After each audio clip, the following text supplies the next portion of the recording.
job well and Mommy is pleased. That's a good boy. Now come to Mommy. Come on. Come on. Mommy has a reward for you.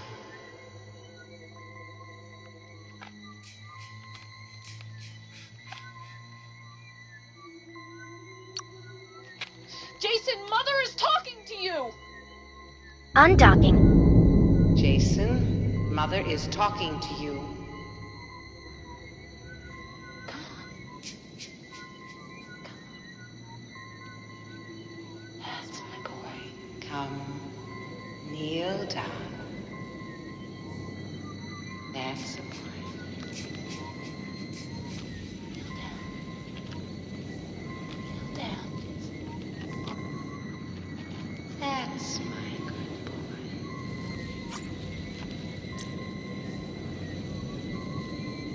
That's a good boy. Good Jason.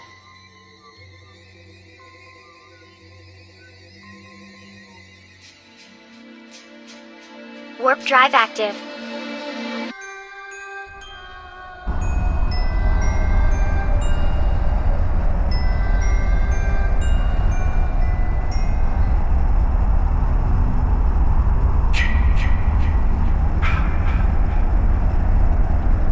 Jason, Mother is talking to you. Come closer. Put the weapon down. That's it. That's my good boy.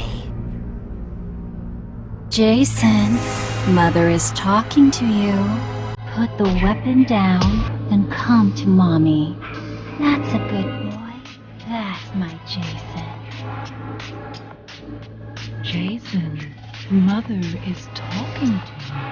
Put the weapon down and come to Mommy. That's a good boy. That's my Jason. Jason, Mother is talking to you. Put the weapon down and come to Mommy. That's a good boy. That's my Jason. Jason, Mother is talking to you. Put the weapon down and come to Mommy. That's my good boy. That's my Jason.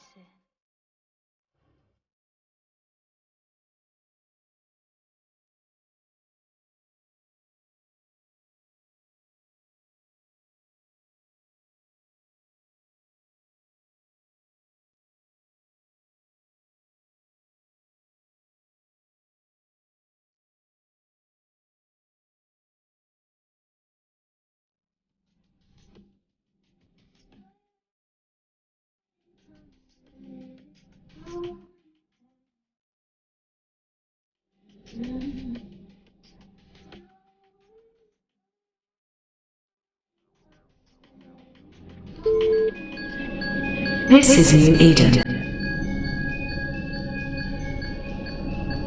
An anomaly even within the data break network. Ever since the dawn of aviation, mankind has looked to the skies with hopeful expectation of conquering the stars.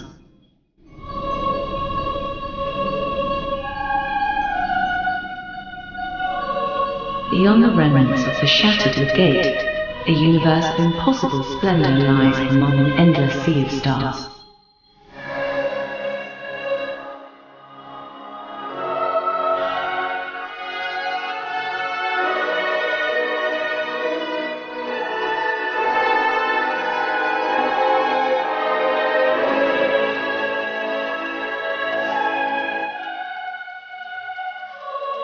These are the sounds of the cosmos, the sounds that echo throughout every corner of the universe. This is New Eden FM. Hello and welcome friends. This is New Eden FM, the radio show, your weekly mix of news and tunes. You know how we do it, right? Shout out to Lyric, who requested a drum and bass mix on the show today. I don't really play D&B a whole lot, but I have to tell you, I had fun with this one.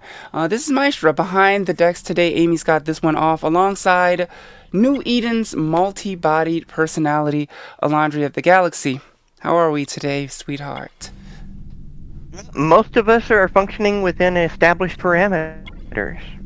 Okay. There's that one of us that's over there lagging in the corner because I don't think it's quite awake yet. So I have to say that. You think it's do you think it could be a ping problem? It could be. It could be. We'll see what we can do about it. Because I mean, with that many U's, I would imagine that your bandwidth has got to be pretty pretty stretched at the moment and stuff. So you're probably experiencing a really high ping delay. You might want to get that checked out. I will see somebody about that. Yeah. And of course, our very own War Master Latara Tassador. How are you today, sweetheart? How is combat treating you? Well, blow up sometimes, blow other people up some other times. The usual. Yeah, that does sound pretty much like the usual. So, this is how we do it. New Eden News, mining implants and you.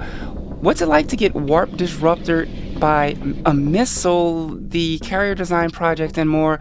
Your state of the war. SHH is up 2 trillion in the ISK war, like a boss. Right now in the mix, this is New Eden News. Hello everyone, and welcome to New Eden News. And I have to say, things keep on getting more and more interesting. And some of those things are good, and some of those are not quite so good. And they did promise us that we would have mining implants, and now we've got mining implants. And they promised that there would be more utility type implants, and we have more utility type implants. My goodness. It's a brave new world. I'm at a loss for words. What can I tell you? I know. Every miner across the galaxy is all excited. Yeah, and the thing is, the mining implant, when you get it to level 30, you have the option of having 25% more regular cargo hold and 25% more special cargo hold. And it's worded special cargo hold. So that means that, yes, at level 30, it's a big investment. But if you've invested in a jump freighter, for example, you can now fit an extra quarter in your jump freighter. So that's insane. That's honestly insane. Yeah.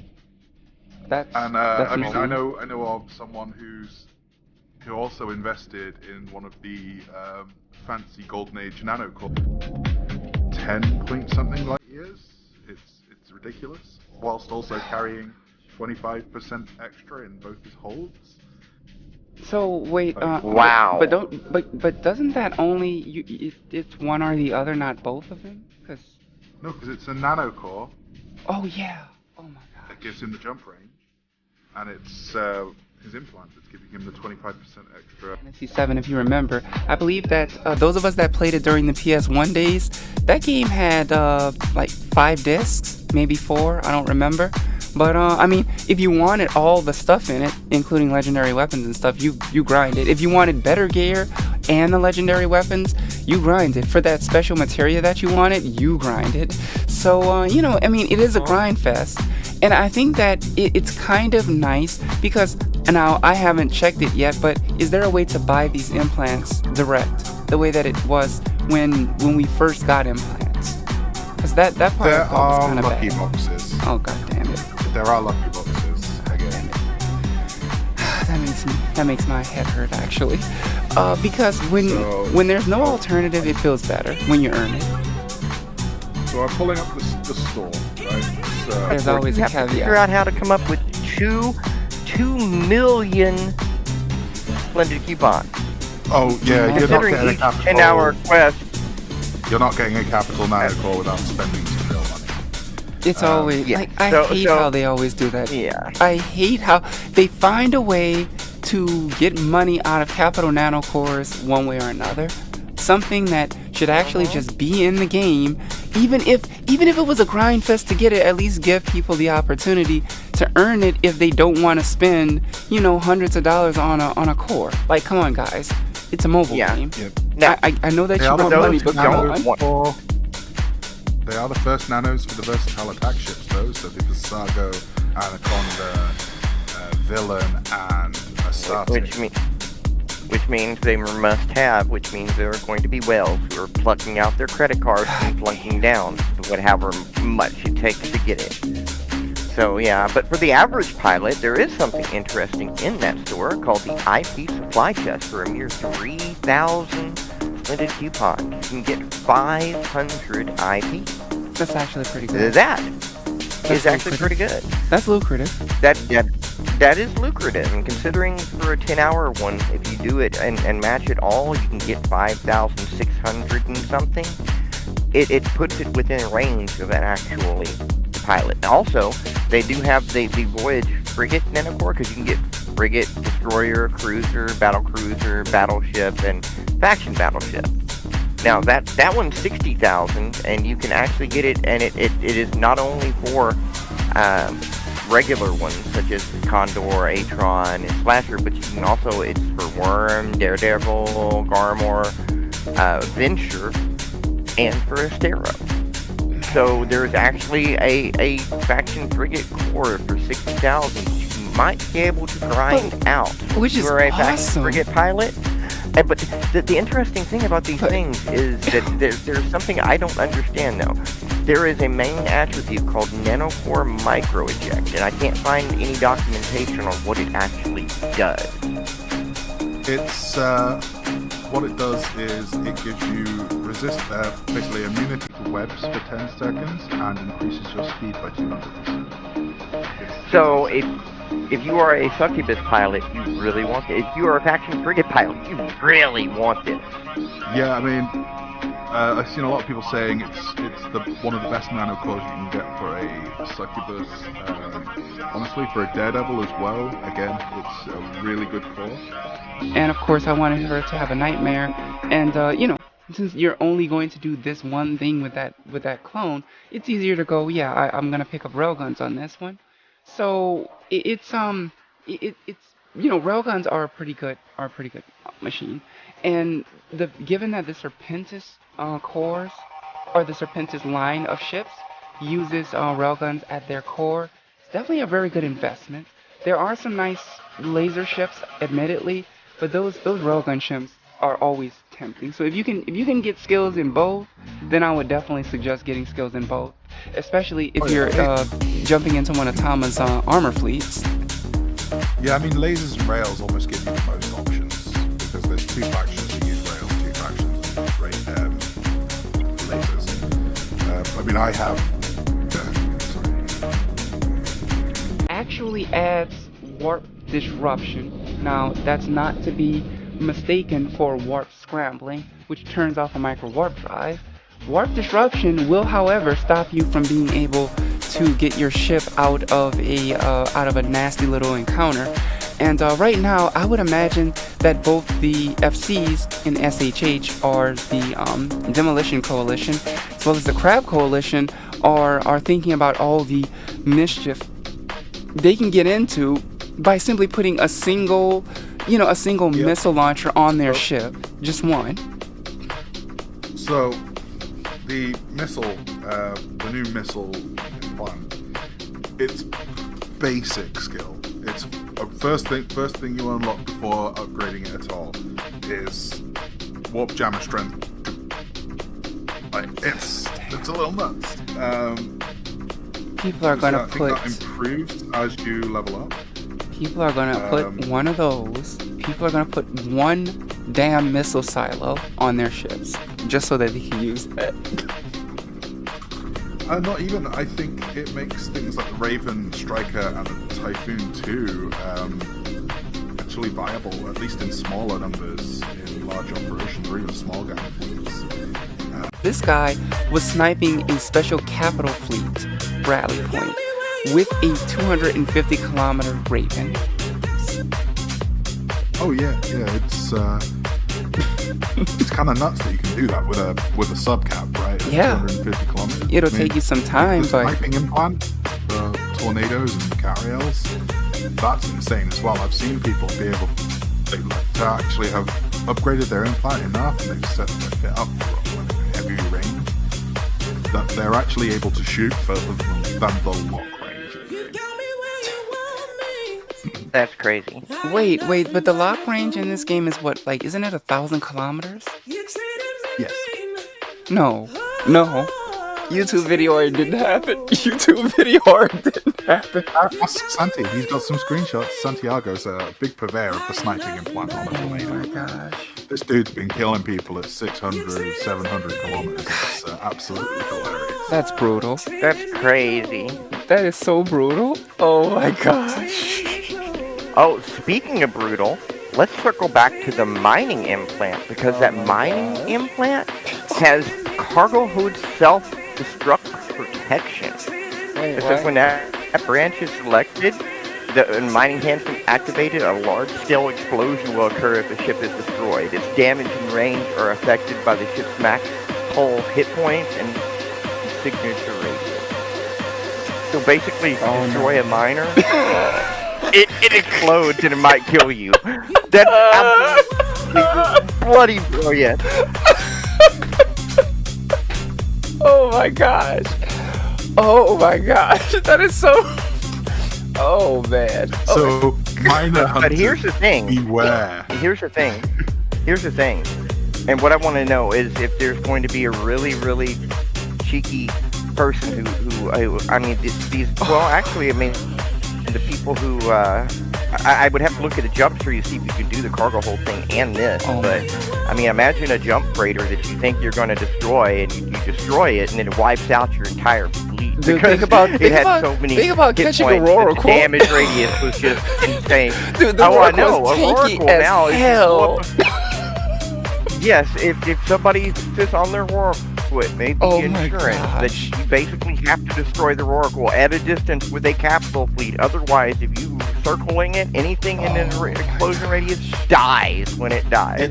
That's what I'm wondering. It's up to 10 targets, so it's not going to fleet wide for 50-man fleet, but it's going to hurt. God damn. Wow. That's funny. That That's funny. That is absolutely crazy. That's funny. It's funny. It's not even crazy. It's just funny. Can you imagine the FC orders? Okay, yeah, the Oracle's almost dead. Okay, everybody scatter. Frigate, you stay close. Man, to be honest with you though, I think that most FCs would probably just, take the hit to kill a Roracle, because Roracles are worth how much nowadays? About 300 like to 400 bill. Like, I thought it was like 100, or maybe I'm thinking that's more than that. How much is a Roracle worth? A Roracle is worth a lot. I mean, it's got to be at least 200 bill, because that the industry module that you use on it is very expensive, very, very expensive. Well, if anybody out there has a Roracle kill mail that you would like to share with us, throw it in the sound of us, and we can take a look and see just how much you suckers are worth. Yeah, and just how many HP points it has, so that when it blows up, you just take at least do 10 some people math with as well. Take at least 10 people with you, and figure out if you cause more damage or the exact same amount of damage to the gankers as they do to you, which is man. That's whoever came up with that. That's clever. I love it. It's awesome. Yeah, Steve, and I'm always seeing that EVE Online commercial. When I first started playing EVE, I was a miner, and I got tired of being killed all the time. So she became the hunter. She became the hunter. You know the commercial. You know the commercial. I know anybody who watches YouTube for any amount of time has seen that commercial because it is bloody everywhere, and YouTube knows, like, YouTube knows. YouTube always knows. It's Google. It's Google. YouTube knows everything. I'm not gonna just try to get through that gate in a pod because obviously it's occupied. So the second time I come in a shuttle. For those of you guys that don't know, shuttles behave kind of like interceptors in EVE Online, whereas they can just completely bypass warp disruption bubbles. They do have an Achilles heel, however, and I got my Achilles heel ripped out right from under me because I went out there in that shuttle and I got smart bombed. I got smart bombed by a strategic cruiser, and then they potted me. So, I mean, the pod wasn't worth anything because, again, no implant, and the ship they destroyed was only a shuttle, so it was worth maybe 20,000. Your little slice of EVE Online heaven for the day. Yes, Pandemic Horde is at war right now. We're at war with fire as in FI.RE at the moment. And there is a long romance novel about the reasons why we are at war with fire right now, and I did not have time to read all that because it's a book. It's a book. But yesterday, fraternity's just like they're gate capping us and so it was. I'm like, dude, what do you guys have to do with this? Because they're not allied to fire. They're just I guess they're just out there in strategic cruisers trying to pick off ships because they found out that we are at war, and so like proper scavengers, they're just out there to try to gain ships on the way out to Losag. Welcome to Eve, right, people? How many times that we've heard this question? This is like the umpteenth time we've heard this question. We have received many inquiries and suggestions from small ship players and industrial players. There are plans to add advanced models for battle cruisers and smaller ships in the new year. We adopt a new design in capital ship manufacturing, which is to use a standard ship as material to make an advanced ship. We will consider applying this design for advanced models of battle cruisers and smaller ships, too. That's actually not a bad answer. To be honest, that's actually an enlightening answer, and it leaves me feeling somewhat promised concerning this whole thing. Because I know that in the past when this question gets asked, like I would say every other Q&A somebody's asking for this, and at this point it's kind of if you're a developer, obviously you have a game plan, right? But I think that most experienced development teams understand that there is a point where you have to kind of like listen to your community members and what they want because they're the ones paying to keep the game running. And I mean, this question gets asked so much that I think it proves that people are looking for more, for more content for subcap ships. And it's right for them to want to do that, right? Because when you think about it, they made capital ship nanocores ridiculously expensive, stupidly expensive for no reason whatsoever. And so all of the top tier stuff that you can earn in the game without having to spend real money is for subcaps anyway. It's for subcaps. So if people are tired of seeing capital content, I mean, maybe a small amount to do with that is the fact that you won't let us earn the capital nanocores in the game. There's not enough. I mean, the investment in a capital ship is great and everything, and it's fun even without the nanocore, but come on, guys. Use your heads. Yeah. And not only that, but EVE Online has been rebalanced several times to make sure that there is a reason why people want to get into subcap ships.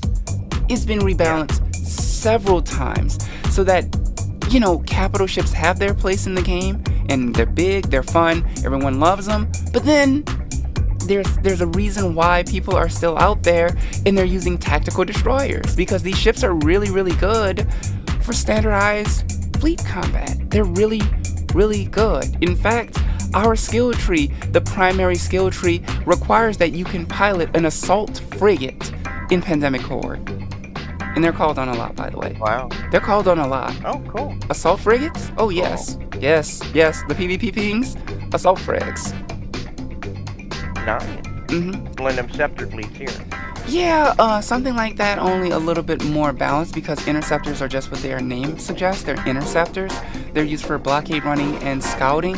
And one of the ways that they use it over there is they want you to be able to pilot an interceptor, but they want you to be able to pilot a cloaked interceptor so that you're able to do recon. So your primary job is not just to be tackle, but it's to be recon for the rest of your team. So so there's a need for cloaky interceptors over there as far as the Alliance is concerned. And then you've got other stuff that is of course used, and I find that they utilize almost every ship class over there. So I mean, heck, even the newbies, the new people that are coming in, they're calling for NBI frigates. In other words, EWAR frigates, tackles, warp ends, They make use of their newer players that way. It helps them to get experience before they jump into something like Logi and other fleet support type things. So if you're willing, there's a lot of worth to having new players, and they found that out. Meanwhile, in this game, since EWAR is so watered down, it doesn't really matter as much. I mean, we don't really have anything we can effectively put our new players in, which is another problem. But, you know, more small ship stuff. This is why we need it. We need to be able to put our new pilots in stuff like where we can call them for a fleet and they're worthwhile having in the fleet. That is what we've been begging for all this time. We just want an opportunity to recruit new players and to make them feel like they're actually doing something meaningful in the fleet. And until they put ships in that are accessible, that actually make a difference on the battlefield, players are going to be waiting until they're like Tech 8 or at least Tech 7 where they can pilot an interdictor before they can actually be useful. And interdiction is not a 101 topic. Being a good dictor pilot, it takes training, practice, awareness to know how and where to drop bubbles. And so if you're new, they don't even start you off learning how to do interdiction. They start you off by teaching you how to be tackle, how to be a good scout, how to convey, information, how to use EWAR properly and use it in a way that is going to be beneficial to the fleet, and how to get the F off grid if it looks like you're being yellow boxed by the entire fleet. I mean, it's a very, very, very nice academia, but it works over there because there's small ship content. We need more small ship content, people. Stop with the bigger is better mentality and give us ways to make our rookies better on grid.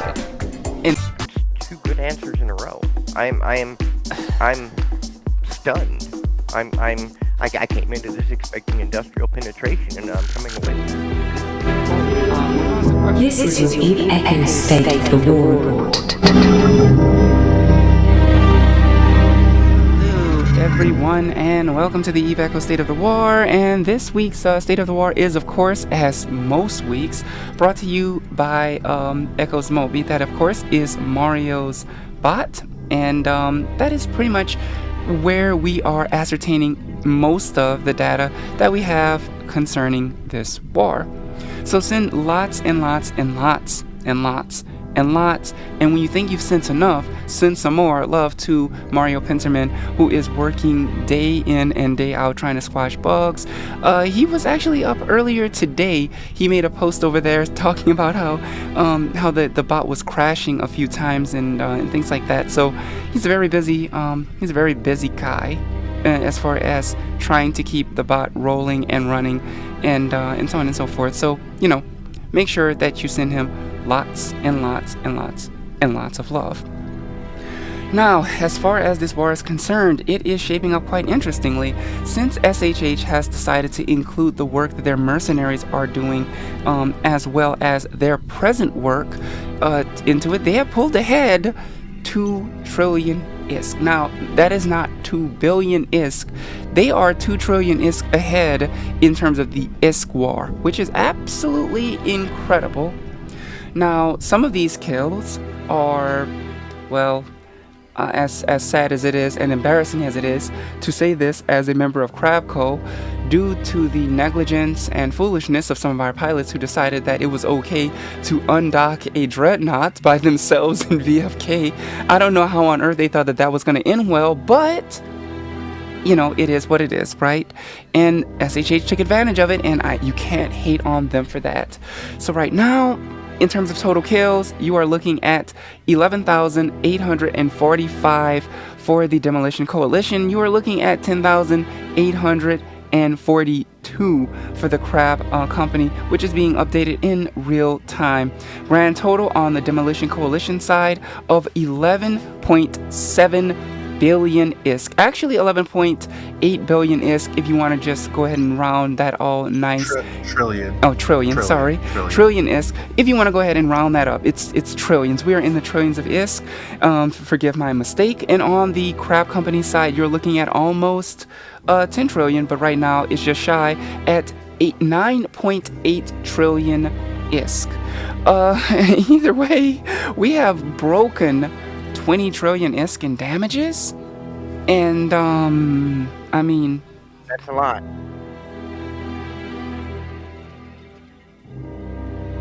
It's, I mean, we know netties are sitting back at headquarters, rubbing their hands there, they're going, ooh, look at all that IP that's being spent. Yeah, it is absolutely insane. So, when you look at the demolition coalitions, the majority of their kills, I mean, they've killed 42 carriers, 12 dreadnoughts, 1 force auxiliary, and 4 freighters. How do they catch freighters? Who moves a freighter at a time like this? It's like... Anyway, on our side of things, 12 carriers, 21 dreadnoughts, 2 freighters, 1 jump freighter. Again, who moves freighters during a time like this? Crab Company has destroyed a total of 362 capsular outposts, 22 Corporation Citadels Tier 1, and they have captured 38 Tier 1 Citadels, 16 Tier 3 Citadels. On the other side of things, Demo Coalition not doing quite as well in the structure war. They are at 131 capsular outposts, 4 Corporation Citadels, and they haven't captured any. So it seems like most of the Crab Company has been intelligently downgrading their Citadels, and they did it in time. So, I mean, that's kind of cool. Now, for me, personally, I have pretty much been offline the past week and something, you know, just fine-tuning myself. But Latara, you have gotten an opportunity to take part in a little bit of small gang stuff, and I mean, how's it going for you out there as far as what you see from SHH? The small gang scale things, so like small, like POS bashing and Citadel shield stripping and armor stripping is providing a lot of good content in terms of maybe 20 to 40 man fleets and just having a good scrap and seeing who comes out on top. I mean, yesterday I had 6 guys on a POS.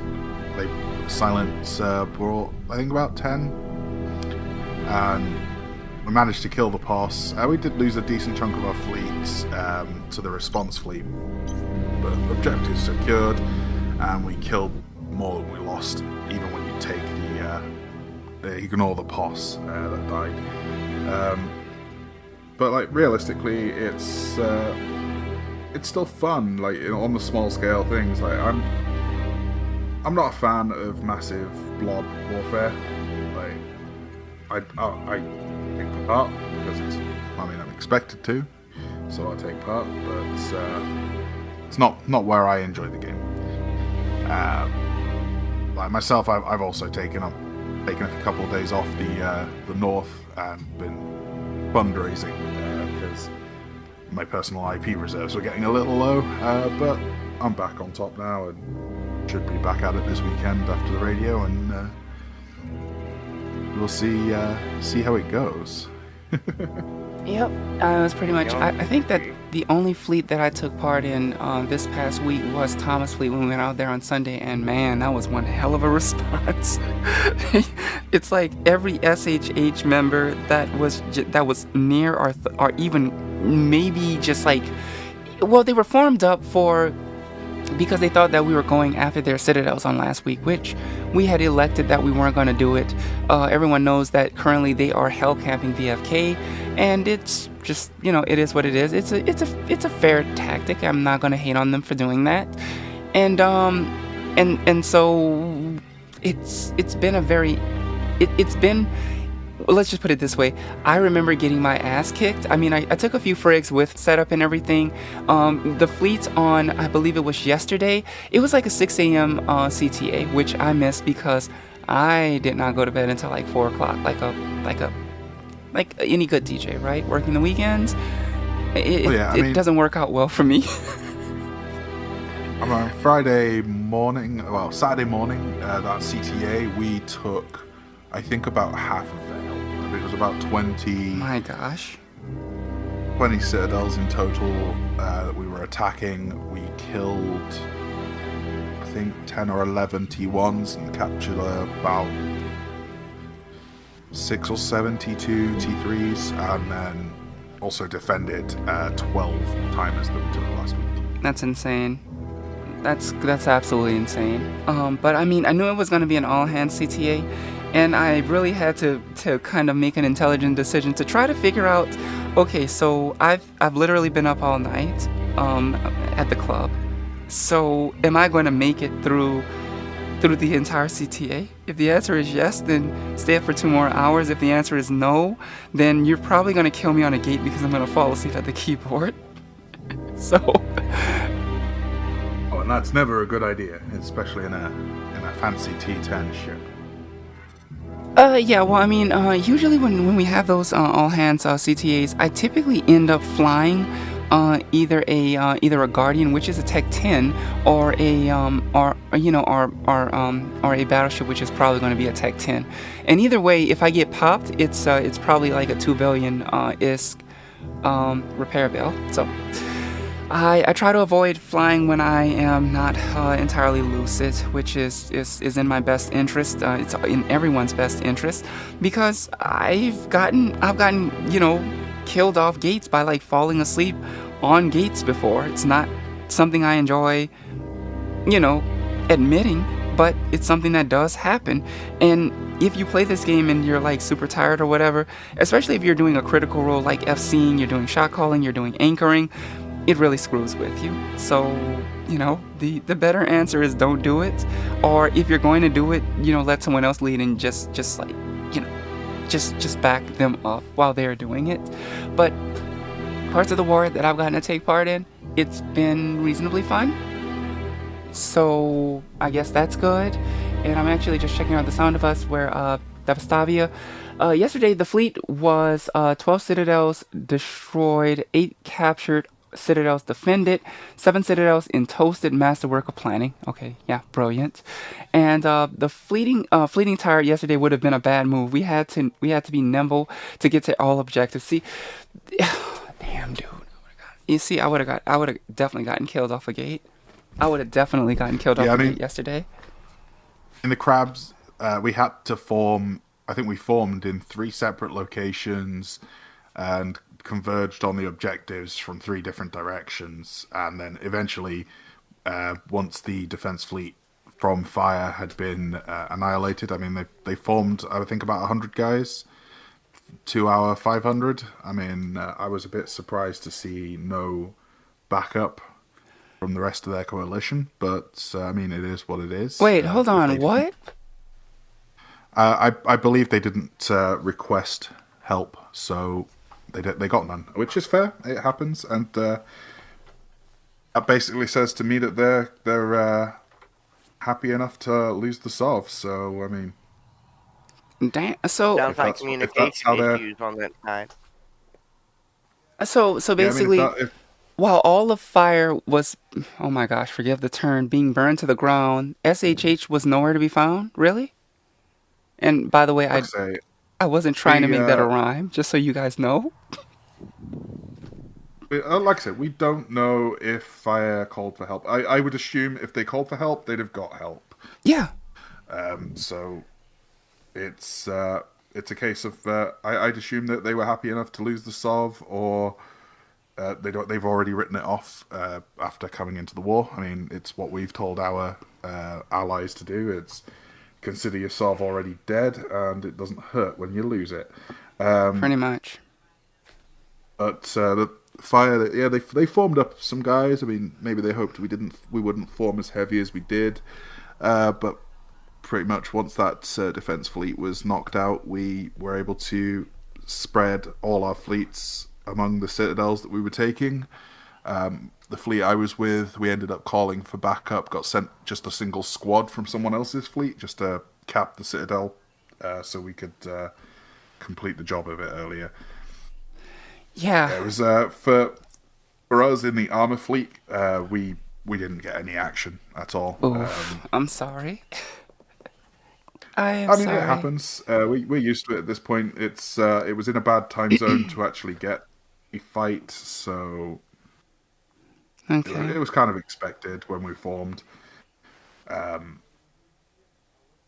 we know, like, Euro or Asian time zone for Demo Coalition is they're more likely to just form harassment and just harass our movements. But they didn't even do that yesterday, so Oh wow. it was one of those. I mean, it's a bad time zone. If you know you're going to get outformed in that time zone, you might as well not form. And True. I mean, True. realistically speaking, not forming and making us form like 500 like we did, it's a That tactic. it's actually a pretty viable smart tactic. tactic. It's a smart tactic. Yeah, I mean, and like I said earlier, them camping VFK, that is a viable tactic as well. I mean, I look at how it's like forgive me for saying this, but but part of the mindset that goes into those kinds of tactics, you're depending on the stupidity of what sadly is a really big portion of the gaming community. You're counting on that one guy that is going to defy orders and think that he can defy the odds and move a capital ship out of a camped system. It never works. It's not going to work. But for some reason, there are always people that think that it's going to work. And it's not just on the side of the Crapco either. SHH just lost dreads. I mean, Bradrick was up there complaining about like some of the dreads that they lost, you know. And Yeah, there's always going to be that pilot that thinks, I'm in a capital ship, I am invincible. Oh shit, I'm tackled by 100 to 200 people. Uh-oh. and they will call it reinforcements. Uh-oh. You will see how long you stay invincible.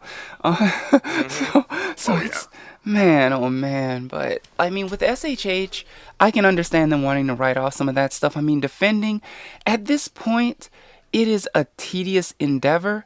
And like, if you're defending for the sake of trying to hold on to that little morsel of hope or something, you're doing it wrong. And I mean, we in Crabco, we do the same thing. We said, guys, we don't care if shit blows up. I think that yeah, Amy was saying in The Sound of Us, she lost her pass earlier, and the part of it was because like I was like I need to back off and I need to take care of some things, which we've discussed behind the scenes, Latara Landria, and she was like, yeah, okay, so I'm gonna focus on my schoolwork for a while. Didn't check the pause timer. Guess what? It got blown up by SHH, and come on. I'm like, so you know the pause got blown up, right? And I don't care. Yeah, I was the like, first I knew yeah, I don't about care. that was a former corp member DMing me going, hey, this POS is under attack right now. And I'm like, Dude, okay, it's a shield little armor or hull? And he's like, hull. And I'm like, what? I can't get there on time. Yeah, pretty much. It's Sorry, like, bro. what are we gonna do about it? Like, we can't do anything about it. I mean, you're gonna keep playing the game. We just build you a new pass. It's not like passes aren't really expensive. It's the extractors that are expensive. That's pretty much it. And a pass blowing it up. Guess what? It's about what 5 bill, 5 point something bill. Meanwhile, a capital ship is about 4 times that. Sometimes 10 times that. So guess what? It's I can understand SHH's mindset. If my POS got attacked and I didn't defend it's like, okay, POS is blown up. I don't care. I mean, we had the Well, mentality back when we were in Bell that we blow up our there are own definitely shit. some groups that are providing grade A content True. on their POSes. True. Very And true. it's been quite fun, the back and forth. Like sometimes we get the kill, sometimes they wipe us, and it's just a good back and forth with some of these guys. Like I think Knee, Gone, like these guys are amazing. That's they're Silent Corps, by the way. Yeah. Every time we've gone after one of their POSes, they form up and they come for us, and it's making us actually have to bring proper fleets. We can't just do it with bombers and like throwaways. We've got to form a full fleet. Well, not even a full fleet, like 10 guys. Right. I mean, you're not And just gonna go in actually and just take ninja care. it or whatever. And I think I saw the kill mail of that pasta they killed. Number one, The only reason why it was all the way out there was because we didn't feel like moving it. If you try to unanchor something in this game, odds are it's going to get stolen if you don't set up properly for it. So it's like, okay, fine, we'll just leave it out there. We don't really care if it's, and so it was basically just like a little thing where, okay, well, we've got like a place where we can go and just do industry stuff, because that's pretty much the only thing that's on it, industry and one extractor. So it's okay. If it gets blown up, it doesn't really affect us at all. Now it does help to pad those numbers we were talking about, because when you're looking at 11 point something trillion in damage, those numbers come from the smaller kills, those pos kills. It's not every day you get to kill a capital ship. So it does in fact add up, and I can't take that away from SHH. But at the same time, there's also kind of like a level of thinking where it's like, that's war. Need a new pos? Build a new pos. And I'm assuming that this was a post that was made by by a member of Crabco, whereas it says, we didn't want those allies anyway. A great day for the war for the crabs, as they had a community event that organized in Jeddah and then moved north. Approximately 500 crabs attended, as you were pointing out, Latara. After successfully defending all southern Citadel timers and not having lost the Citadel in over a week, crabs were back on offense today. Fire was able to form about 90 pilots to defend, and incredible respect to them for even taking the field. They had their fleets separately looking for opportunities to catch a Crabco group isolated, as Devastavia was talking about earlier.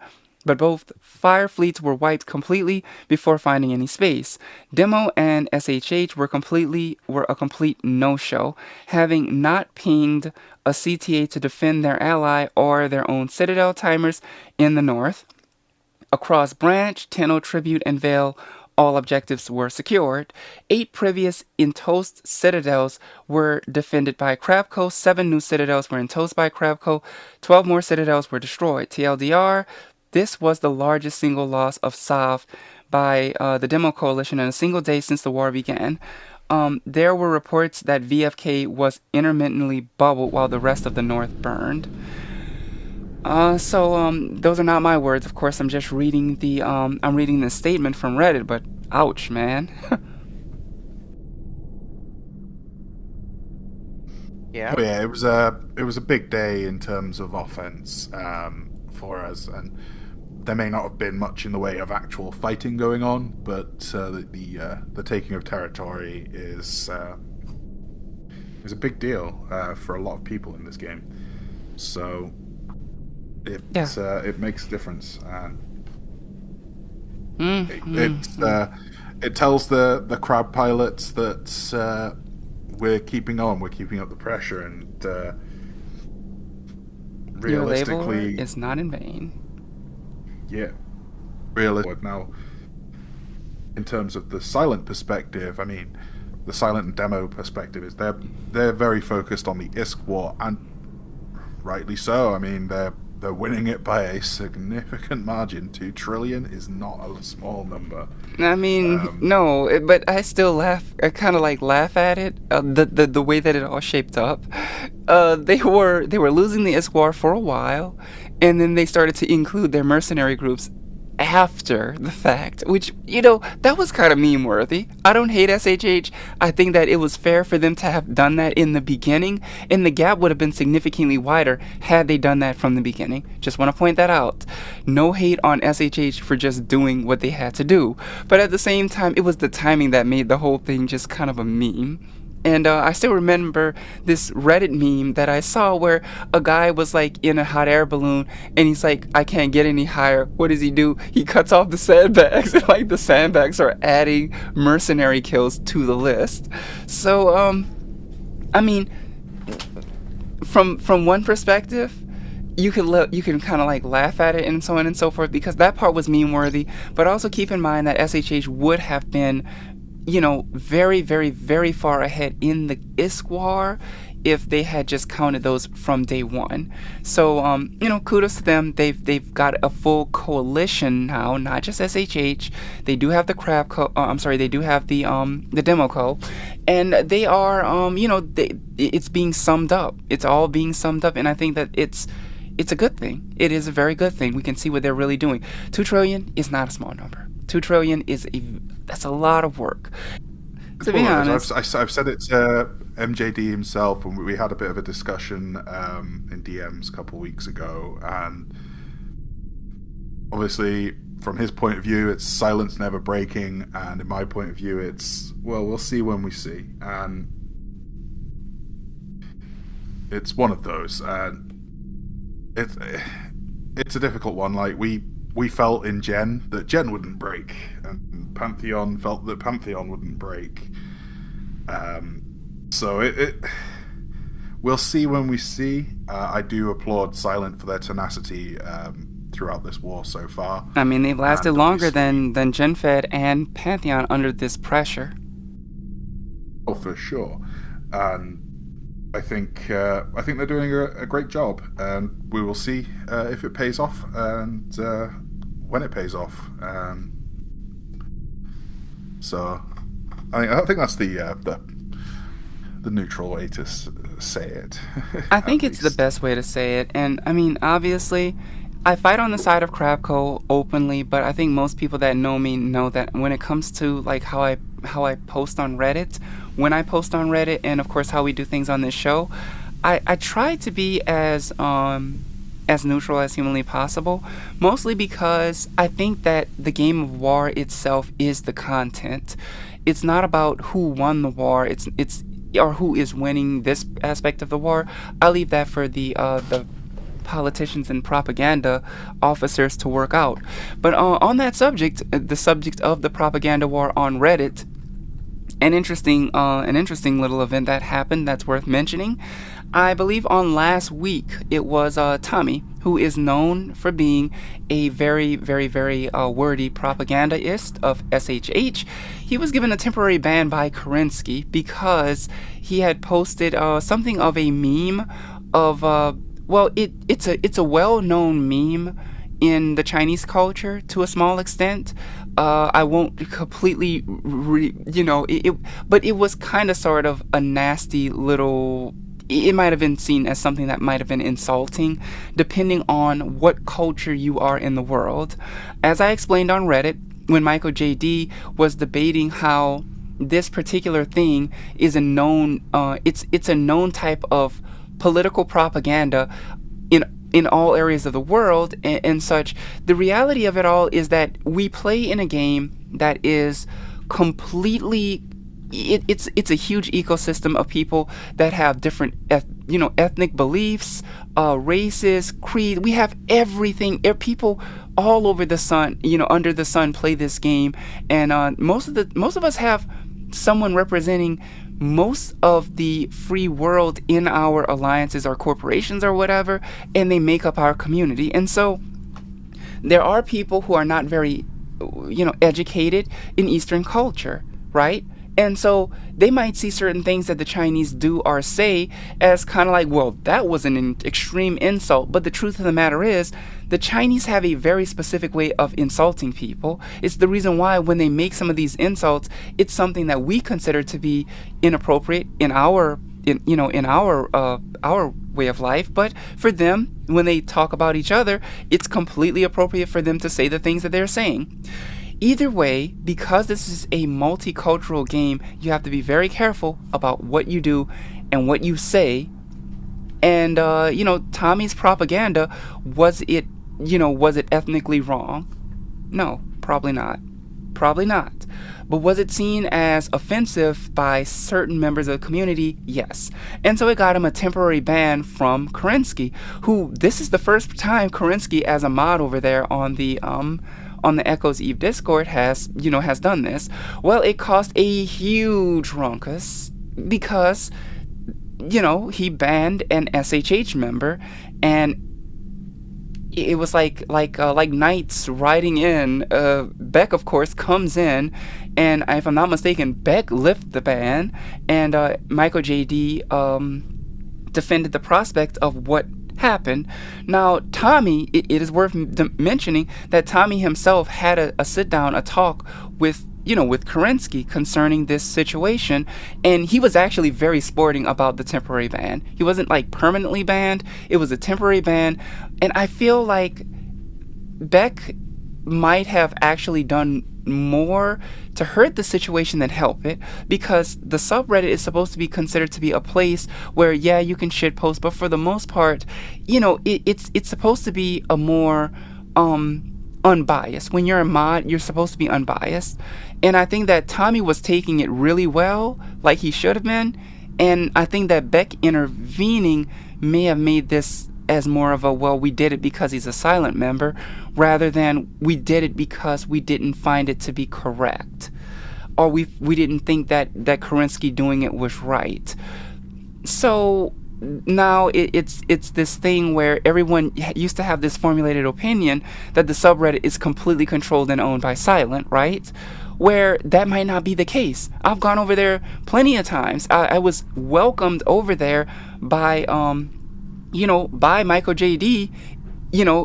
I was welcomed over there by Tahini. In the past, they don't block or ban my posts, and typically they don't hate on me when I post things, a comment over there.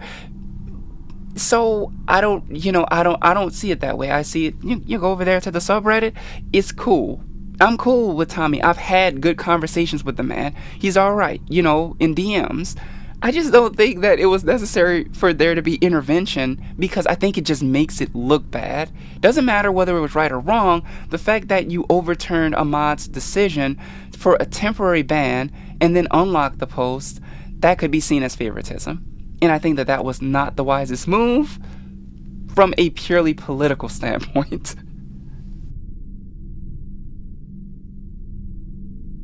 Oh, definitely. I couldn't agree more.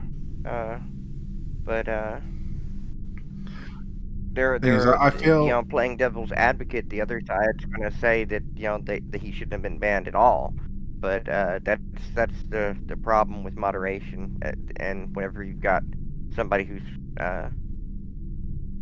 friends with the moderators, they're going to take that person's side. Then it's going to turns into a moderator war. Well, what I think concerning this whole situation is the best thing that they could have done, even if Tommy was unjustly, banned for like a couple days, a week, whatever, right? Think about the message it would have sent, even if this guy who was he was unfairly banned. What kind of message would it have sent if they would have just like let it ride out? I think that the message would have been significantly more powerful than whether it's just or not. And that's the part that I kind of look at and go, damn, guys, you had an opportunity. It was a golden opportunity to show the entire subreddit a better character than what they think SHH has. And you walked away from a golden chance to prove to these guys that that's not what it is. It's not what you guys think it is. That's what I think about it. I'm like, it isn't whether Tommy was right or wrong.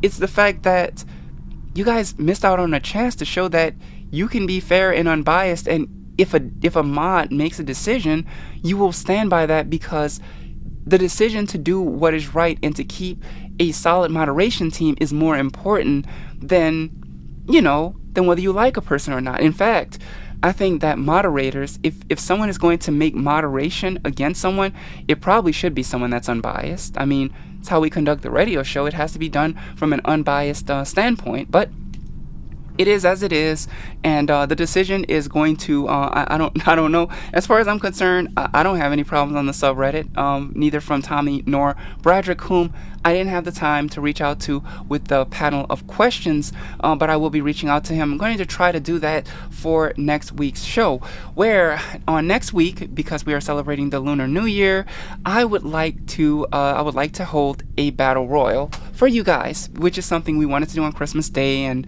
of course, it was not a good time for most of the community, so we determined we were going to do it later on.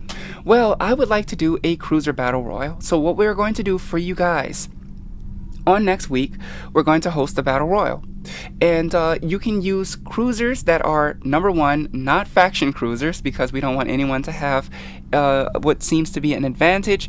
Any cruiser that you desire from Tech 8 and below. Now, if you are one of those small ship pilots that for some reason feels better using a destroyer or a frigate, go ahead and bump it up to Tech 9. If for some reason you want to use that ship, it is fine. For those of you guys that want to use a Covop ship, please do not equip a cloak to this ship, because we want to make sure that everything stays completely fair and unbiased. And of course, we are going to make sure that the person who won it is following all the rules by having them to link their fit at the end of the battle royal, just to make sure that they're abiding by the standards. So if you want to use something smaller, go for it. But for the cruisers, follow the rules. Another please. question, Kenzie, for rules. Multiboxing, okay or no?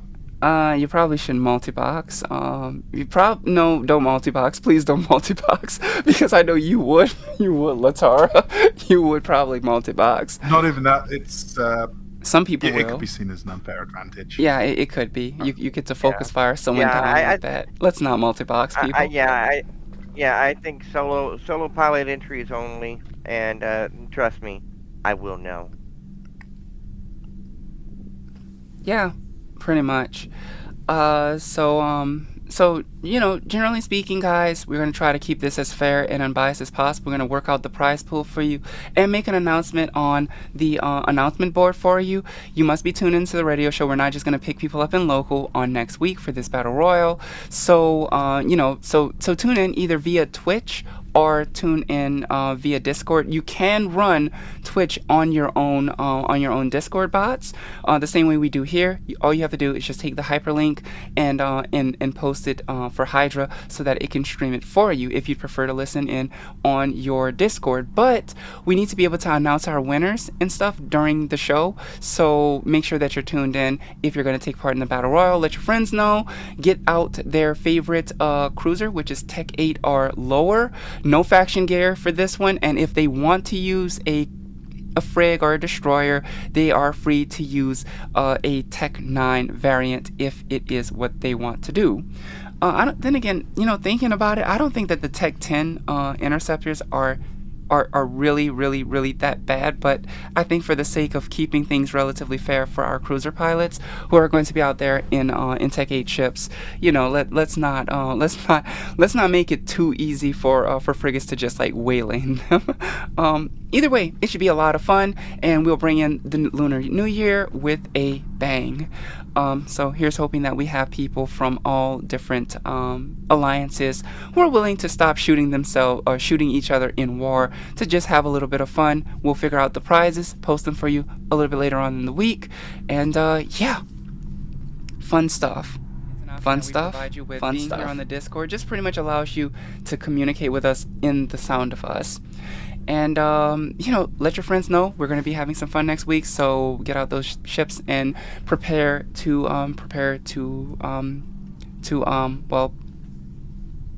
well, I guess we'll see who wins, right? Oh yeah. Yep. All right, folks. Thank you for tuning in for this episode. Big thanks to Lurch to Lurk for his suggestion for some drum and bass on this week's show. I really enjoyed it. As a DJ, I don't perform it that much. I tend to stick to trance, main stage, techno, and other genres like that. But I had a lot of fun with this. And if you guys enjoy the beats, we'll just we'll throw some more drum and bass in there for you occasionally. Maybe one weekend we'll do some dubstep for those of you guys that love to headbang.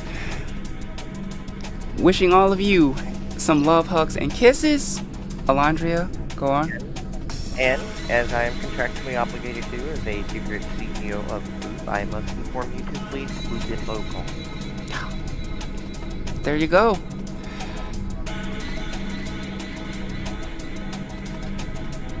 Happy War, guys. Turn it up and check it out for this tune, I Need a Dollar, the Calm remix. I need a dollar, dollar.